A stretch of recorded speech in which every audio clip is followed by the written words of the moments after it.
Hello, everyone. Sylvain Chamberlain with you once again in the Lotus lectures. We're about to start the closing sutra, which, well, there's a little bit of differences amongst the translations here. I actually want to read something from the late 1800s, written by H. Curran, this old translation that I've referred to several times. In the final chapter of his translation, uh, named The Period of the Law, Dharmapariyaya, there's a very, I've highlighted a paragraph which I think bears reading. And I will use it as an introduction to what is more commonly these days known as the Closing Sutra, or in this translation, the Sutra of Contemplation of the Dharma Practice of the Universal Sage Bodhisattva. You remember in my previous discussion on the Universal Sage Bodhisattva being that he is a personage of us, essentially, the Bodhisattvas of the earth. And let's see what is called in this. I have a lot of stuff highlighted in this translation. This is when I first started studying. That's what I've heard. This is the Sutra of Meditation on the Bodhisattva Universal Virtue.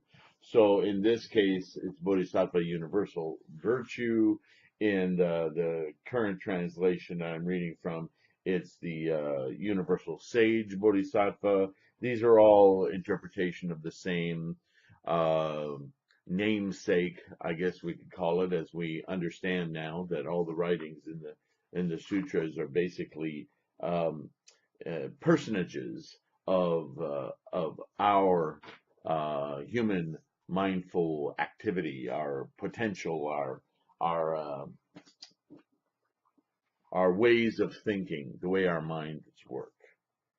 So, keeping that in mind, I just want to read this one paragraph from H. Curran in the final chapter of this translation of the sutra. Um,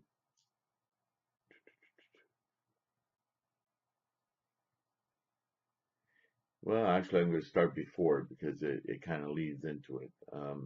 Thereupon, the Lord Shakyamuni, the Tathagata, rose from his pulpit, collected the bodhisattvas, took their right hands and his own right hand, which had become strong by the exercise of magic, and spoke on that occasion as follows. Into your hands, young men of good family, I transfer and transmit and trust and deposit this supreme and perfect enlightenment, arrived at by me after hundred thousands of myriads of kotis of incalculable eons. Ye young men of good family, do your best that it may grow and spread.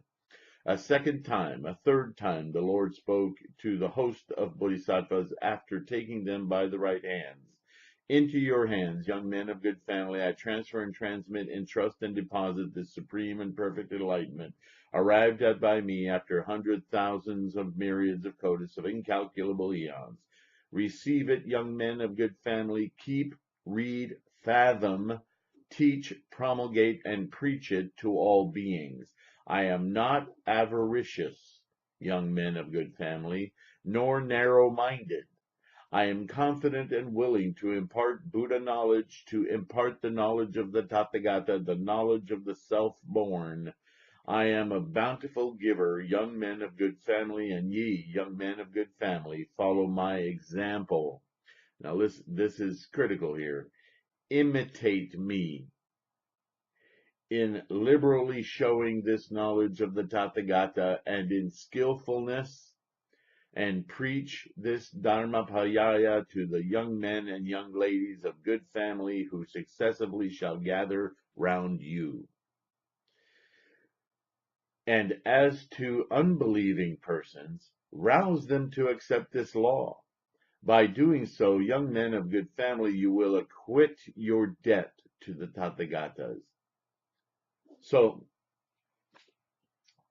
in that one or two paragraphs, rests the final exhortation of the Lotus Sutra, Be bodhisattvas. Be like me, the Buddha. Be like me, an ordinary man, Siddhartha Gautama, determined to figure out how to liberate all human life from the bounds of suffering, whatever that suffering is, be it painful thoughts, painful disease, insecurity, whatever sufferings you encounter in life are the result of your own attachments. A great wash of letting go of all this delusion of permanence and attachment and craving will release you from the predisposition to having things, whether they be material or spiritual or in whatever form. Expectation is your downfall. Expect instead to not expect. Expect only this moment and revel in it. Revel in that which you experience. That truly is the life experience. Everything else is an anchor to create discontentment, dis-ease. The word disease, dis-ease. Dis-ease precipitates from false expectation. False expectation constantly follows craving, desire. Rather than desire, cut that short into simply experience.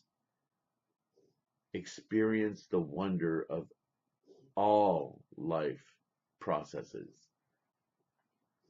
There it is, encapsulated in a very simple translation. So now, obviously more was written about this, and rather than tack it on to the Lotus Sutra as yet another chapter in the, because it's pretty much, the teaching is finalized at this point. Then this remaining sutra, rather than chapter, kind of surmises, once again, there's a lot of summation in all of this, but and we see it as repetition, but again, innumerable ways, right? Skillful means. How many ways can I describe this so that there will be one word, one sentence, one verse, one gatha that will grab the attention of somebody who has yet to find a firm foothold or grasp of what I'm trying to teach here, right? And in fact, you could say the Parinirvana Sutra, spoken by Shakyamuni on his deathbed, was yet in the final moments, yet another attempt to guide people to the Lotus Sutra and their own study and understanding in order to bring about their full enlightenment. That to do it alone is extremely difficult. To do it with others, the Bodhisattva way, is far more expeditious. It's not always available, it's not always easy, but the very effort to go that route is enough to make tremendous change in one's own self-perception and the perception, therefore, of all life, right? Okay, so the Sutra of Contemplation of the Dharma Practice of Universal Sage Bodhisattva. We'll go with that title for now. I encourage you, keep on practicing and studying. I'm dedicating a lot of time to this Lotus Sutra because it is the central teaching of Mahayana. In here, what we're going to really review is the method of practice post Shakyamuni's life, after his extinction. Study, practice, concentration, purification of the six senses. That's what we're going to cover in this closing sutra. So again, it's kind of a review, but yet from another perspective, and basically saying, you, universal sage bodhisattva that we all are, bodhisattvas of the earth that we all are. If you prefer the title, what was the other one? The universal virtue. This is what I heard. At one time, the Buddha was staying in the kingdom of Vaisali, in the multi-storied assembly hall of the Great Forest Monastery. He said to all the monks, "After 3 months, surely I will enter complete nirvana." Then the venerable Ananda rose from his seat, straightened his robe, put his palms together, and circled round the Buddha 3 times. Kneeling with his palms together, he paid his respects, gazing at the Tathagata attentively, without turning away for even a moment. Mahakashyapa, the elder, and Maitreya Bodhisattva, the great one, also rose from their seats, and with palms together, gazing up at his honored face, paid respects to the Buddha. So basically, again, these are personages. So he's talking about the most studied, the most developed amongst his students are now paying attention. This represents our ichinen, our will, our volition, our desire, our commitment to full enlightenment, to understand this teaching. I keep doing this because I want you to understand. Don't get lost in the words. Get lost, if you will, in the meaning of the imagery of attention and respect to what is about to be taught, to your understanding. Then the 3 great leaders spoke to the Buddha in one voice. So that's a great determination, isn't it? World-honored one, after the extinction of the Tathagata, how can living beings aspire to the Bodhisattva, follow the great vehicle sutras, the expansive teaching, and think about the world of one truth correctly? How can they keep from losing their aspiration for unexcelled awakening without cutting off their afflictions and renouncing the 5 desires? How can they purify their sense organs and completely rid themselves of their sins? With the natural pure eyes received at birth from their parents, and without leaving the world of the 5 desires, how can they see past their hindrances?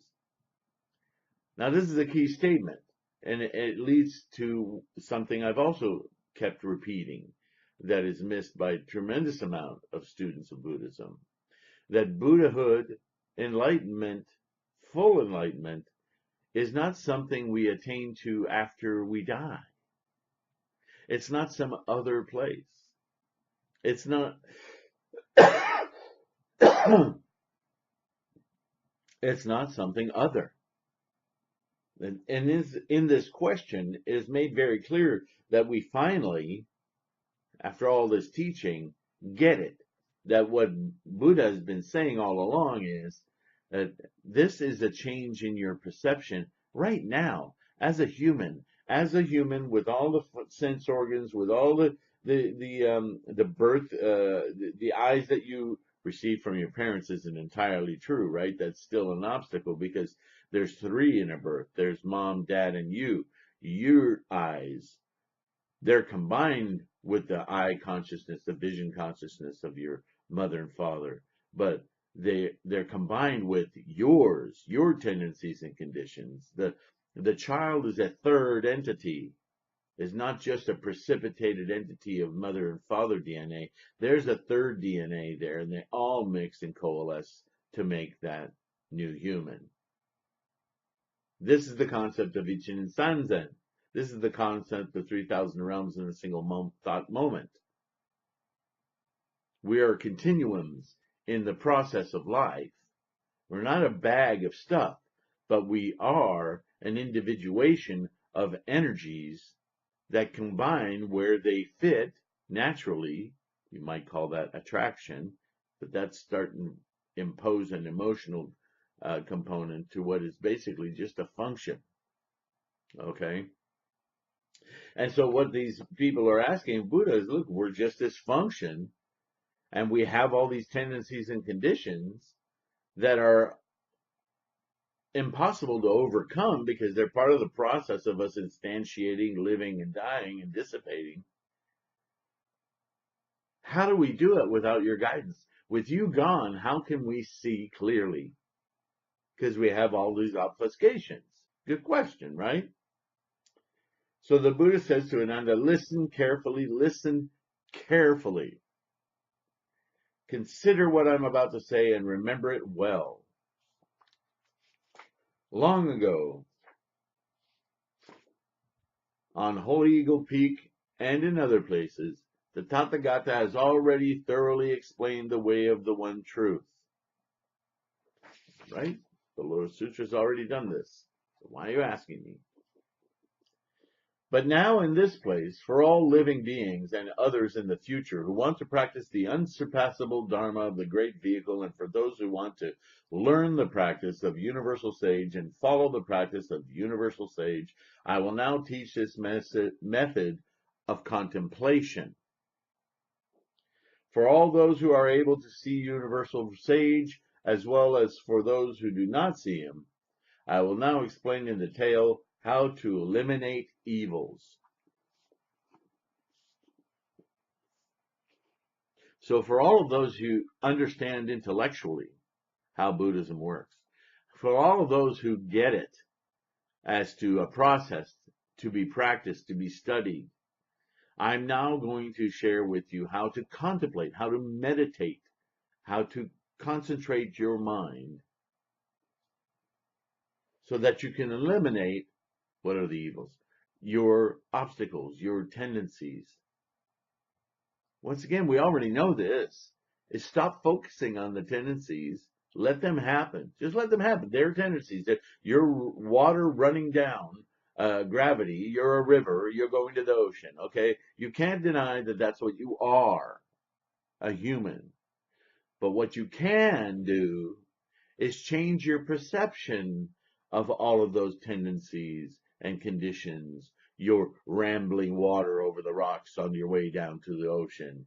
You can remove yourself from it objectively with your mind and simply observe it with great fascination and appreciation instead of emotional reaction to every rock you hit as you head down the stream.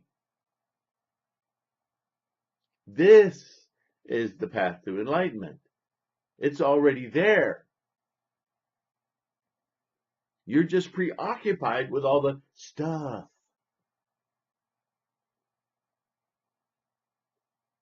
That's what craving and desire does. That's what the monkey mind does. All it knows is want. And want equals have. If you just let it go, you'll see that having has no basis, that desiring has no basis, that it's a preoccupation of the mind.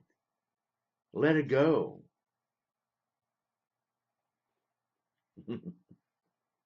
Been having all kinds of computer trouble lately.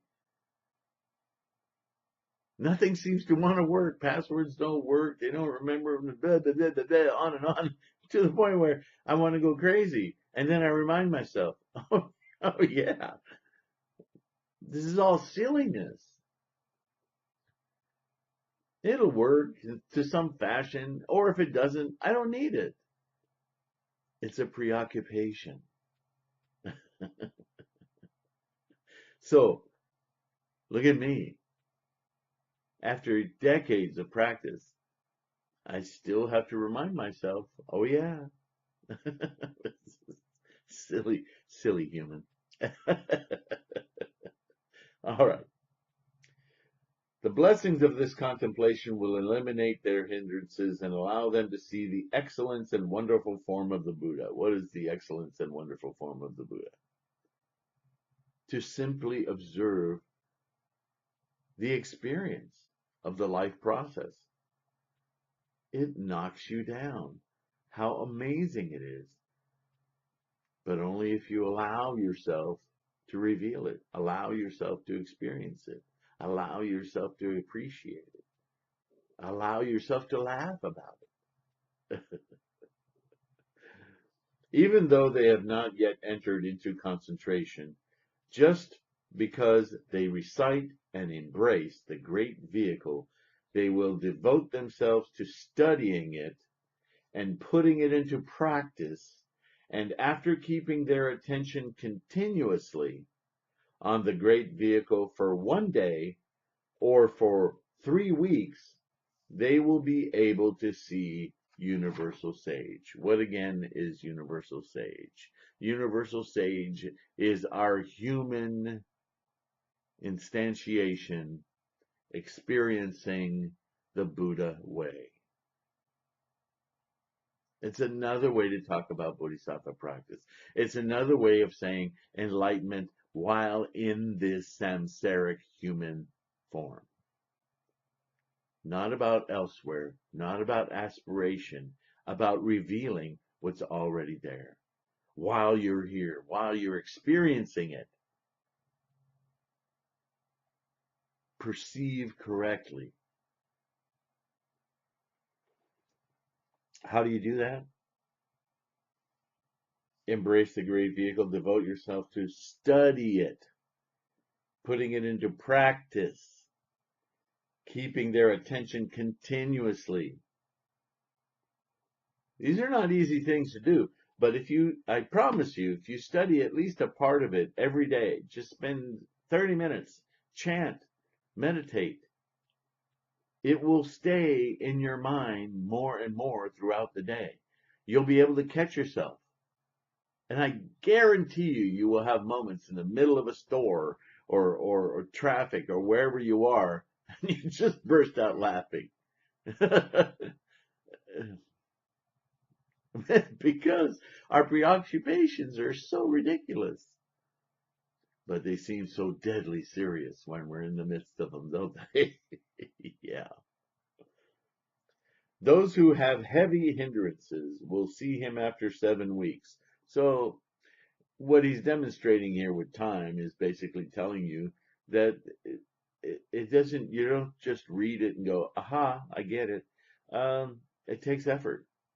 And the effort depends on your particular hindrances. We all have specific aspects to our karma. Some of our tendencies are so deeply within our complete biomorphic makeup, our DNA.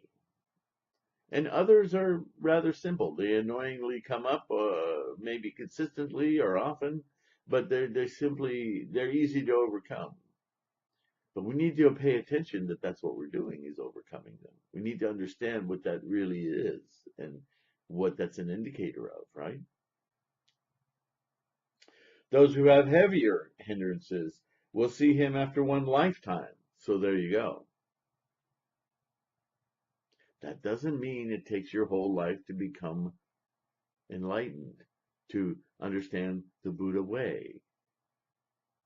For some it may. And those are the people, by the way, that when we encounter them, we might want to help and shorten that span, not of their lifetime, but of the time it takes for them to awaken fully. But certainly working along the way, they have small awakenings, right? I mean, we're not doing all of this so that we have the one great payoff. It's not like a football game. It's more like Aristotle said, of happiness.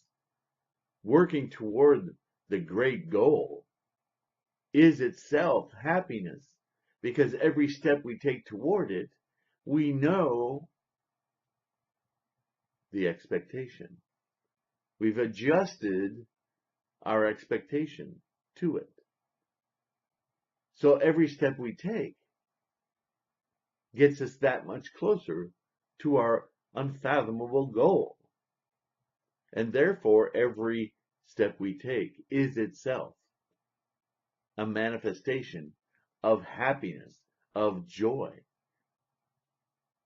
Whatever struggle we may encounter, if our goal is clear, then we can navigate it with little effort or with strength, whatever strength is required, because our goal of full enlightenment, Buddhahood, is clear. And the clarity of that goal depends completely on our diligent study and contemplation. So even from Aristotle, we can see that the Buddhist teachings have complete merit in a way to live a life well lived. Make sense?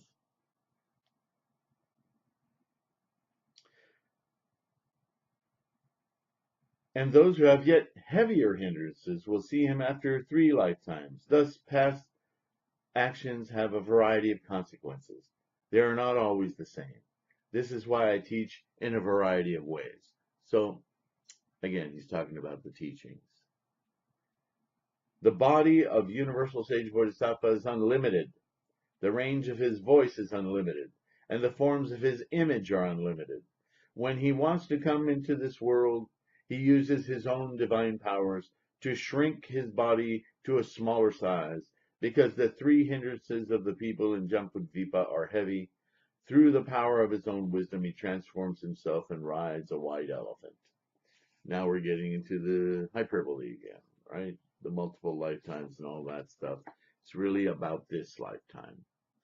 And any one of you who's lived past the age of 40 knows you can think back to your pre-puberty years, to your post-puberty years, to your high school, to your college years, and you can know that those were other lifetimes because you're no longer those people. In biology and in mind. Remember, all our cells are replaced every 7 years. So we physically are not the same person. So take it apart any way you like. Multiple lifetimes is something we experience in this samsaric life. All right? It's a mental distinction. The elephant has 6 tusks and is supported by 7 legs. Under its 7 legs are 7 live lotus flowers. The elephant is as white as snow, the most brilliant of whites. Even crystal or the Himalayas cannot be compared with it. The body of the elephant is 450 leagues long and 400 leagues tall. The elephant, a very sacred animal in Western Asia and Central Asia. So the imagery here is to be understood as the grandeur of these realizations and the process of life itself. At the tips of these 6 tusks are 6 bathing pools, and in each bathing pool grow 14 lotus flowers, filling them all equally. The flowers bloom majestically like the king of a heavenly foliage. On each of these flowers sits a jade maiden, with a crimson face surpassing even that of a goddess. In the hands of each of the maidens 5 harps appear spontaneously, each accompanied by 500 other musical instruments, 500 birds as colorful as precious gems, including wild ducks, wild geese, the mandarin ducks, are among the leaves and flowers. On the elephant's trunks there is a flower with a stalk the color of red pearl. The flower itself is gold in color and looks like a bud that has not yet blossomed. After witnessing this, if anyone continues to repent and contemplates the great vehicle sincerely, unceasingly pondering it over it with clear vision, they will be able to see the flower bloom and radiate a golden color. So what is this hyperbole about? It says no matter what your hindrances are, no matter how attached you are to white elephants and lotus flowers, picture this immense vision of grandeur beyond your earthly means and perceptions, and see at the end of this succession of great and miraculous visions, this lotus flower that's not yet bloomed, your enlightenment, your mind, and focus diligently on your study of the Buddhist teachings. Read them and contemplate them every day. And this bud will suddenly blossom. That is the method of the great white lotus Flower Sutra. The whole analogy in the name, the wonderful Dharma flower.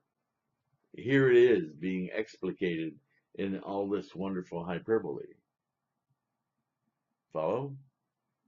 In case you didn't notice, I just plugged my laptop in because the battery's going to. Okay. You should be used to me doing that by now. The calyx of the lotus flower is made of kimshuka jewels and wonderful and pure mani jewels. Its stamens are made of diamonds. A transformed Buddha can be sitting on the calyx of the lotus flower with a host of bodhisattvas sitting on the stamens. From between the eyebrows of the transformed Buddha comes a golden light which goes into the elephant's trunk with the color of the red lotus flower. This light comes out the elephant's trunk and enters its eyes. Then it shines from the elephant's eyes and enters its ears. It then comes out of the elephant's ears and illuminates the top of its head and changes into a golden platform. On the elephant head are 3,000 transformed attendants. One has a gold wheel in its hands, another holds a mani jewel, another grasps a diamond pounder. When the attendant raises the pounder and points it at him, the elephant immediately takes a few steps. The elephant does not step on the ground, but hovers in the air 7 feet above the earth, yet it leaves its footprints on the ground. The footprints have in them a dharma wheel with a hub and 1,000 spokes, all of them perfect. In each dharma wheel is a great lotus flower on which there is a transformed elephant. These elephants also have 7 legs and walk behind the great elephant. Every time one of the elephants raises its springs down its foot, 7,000 elephants appear, all following behind the great elephant, and on and on and on. This vision is meant to quite literally expand the boundaries of your imagination, your mind. Stop staying stuck on what's visibly in front of you, because that vision is made of cravings and desires. Your very vision, the things that you see in life, are colored, yes, colored by forms and imaginations you've come to expect. They are expectations. You know this because every now and again in life you look at something that's so unexpected that you can't make sense of it. It confuses you. You look away, you shake your head, you look back. This is your Buddha awareness fighting your samsaric, human, craving, desirous, monkey mind attachments. What if you could just see that before it takes you over? What if you could see that happening? What if you could see it happening and laugh at it and go, man, that's amazing, and see right over it? That's what we're talking about here. That's contemplation. That's seeing. That's being Bodhisattva universal virtue or universal sage or whatever you want to call yourself. And it goes on and on and on. A highlighted portion I have here, the elephant walks deliberately and carefully. Deliberately and carefully. Your Buddha mind doesn't wait for things to happen to it. We live our lives in a great state of reaction because we have expectation. So when we have expectation, we really don't truly think or act until we run into it. But the Buddha mind sees everything clearly. It doesn't wait to be emotionally triggered. It just sees. You see, I see. Going slowly, he pours large jeweled lotus flowers before a follower. When this elephant opens its mouth, the jade maidens in the bathing pools on the elephant's tusk play fine and wonderful music that praises the one true way of the great vehicle. Having seen this, the follower rejoices and shows respect, again reading and reciting the profound sutras, showing respect to the innumerable Buddhas in all directions, wherever they may be, to the stupa of abundant treasures Buddha, to Shakyamuni Buddha, and to universal sage and other great bodhisattvas. Then the follower makes this wish. If I have any blessings stored up, surely I should see universal sage soon. Honorable universal fortune, please show me your physical body. Having made this wish, followers should show respect to the Buddhas in all directions 6 times, day and night, and practice the teaching of repentance, repentance being attachment to our earthly desires, right? Followers should read the Great Vehicle Sutra and recite them, thinking about the meaning of the Great Vehicle and reflecting on its practice. Reverence should be given and offerings made to those who embrace it. All people should be regarded as though they were the Buddha, and all living beings as though they were one's father and mother.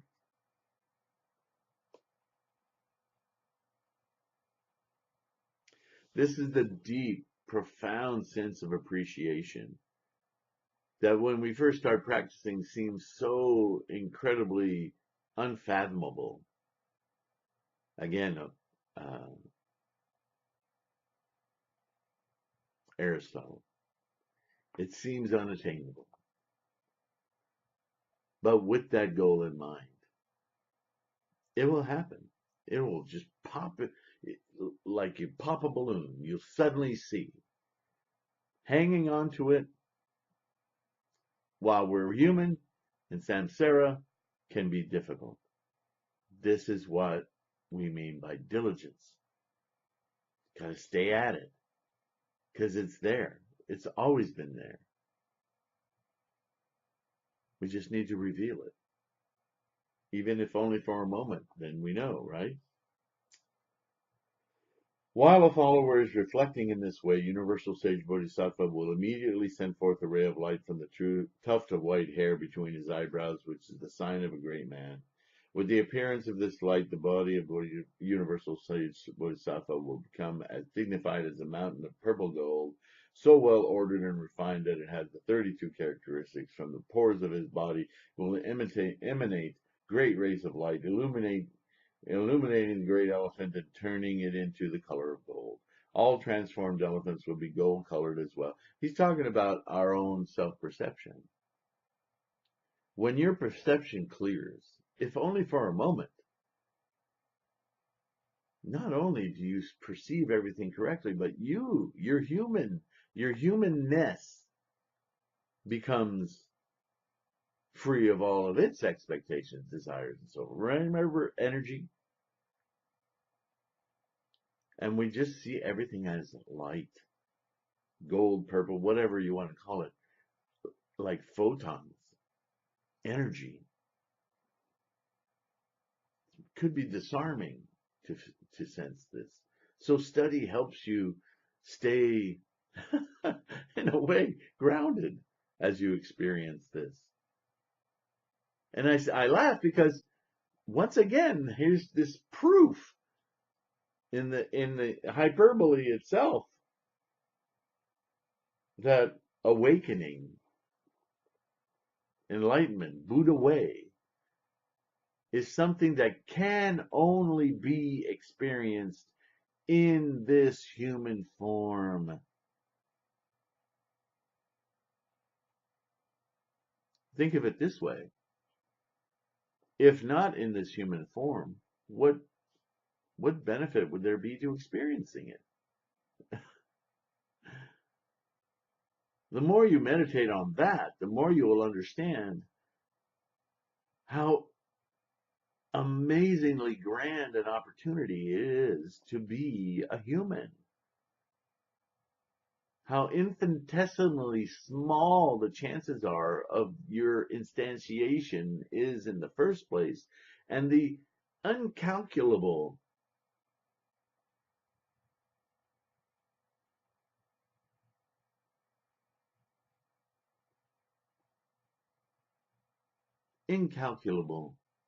measure of experience this opportunity is to observe it rather than to be just sucked into it and spat out by its undertow.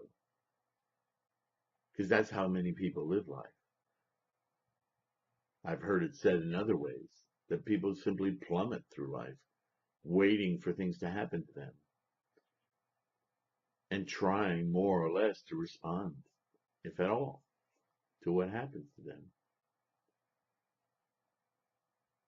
What an incredibly sad missed opportunity.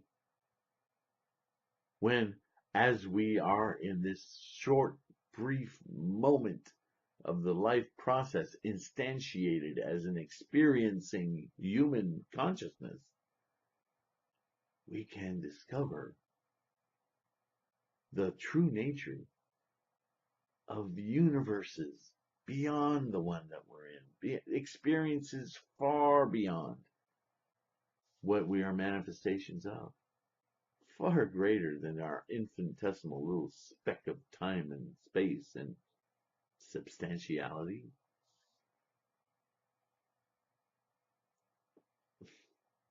Immeasurable indeed.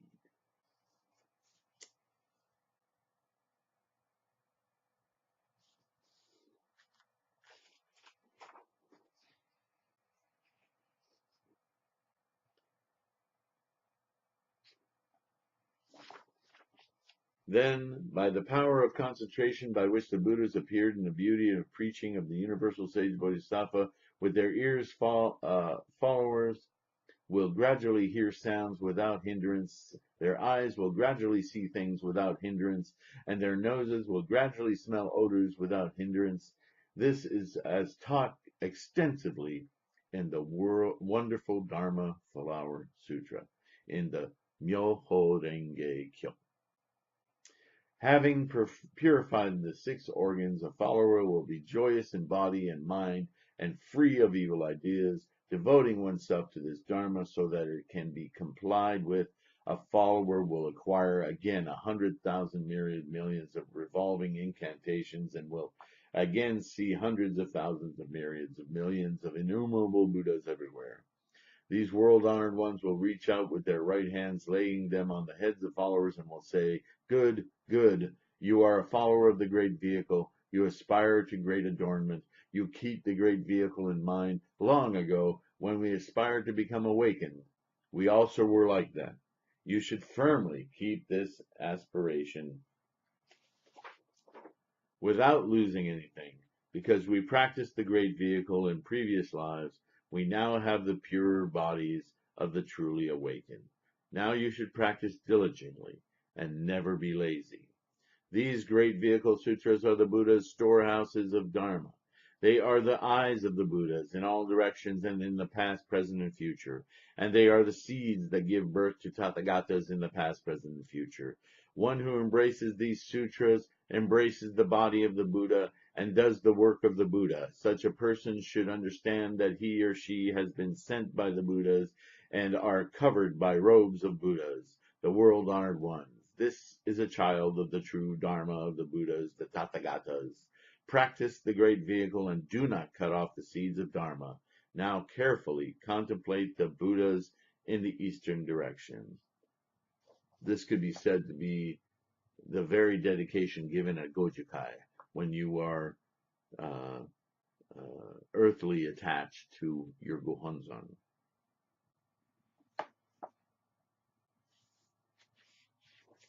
I'm going to save the remainder. There isn't a whole lot, but I'm going to save the remainder for another video. I thank you for listening. Nam Myoho Renge Kyo. Nam Myoho Renge Kyo. Nam Myoho Renge Kyo. Take good care of yourselves.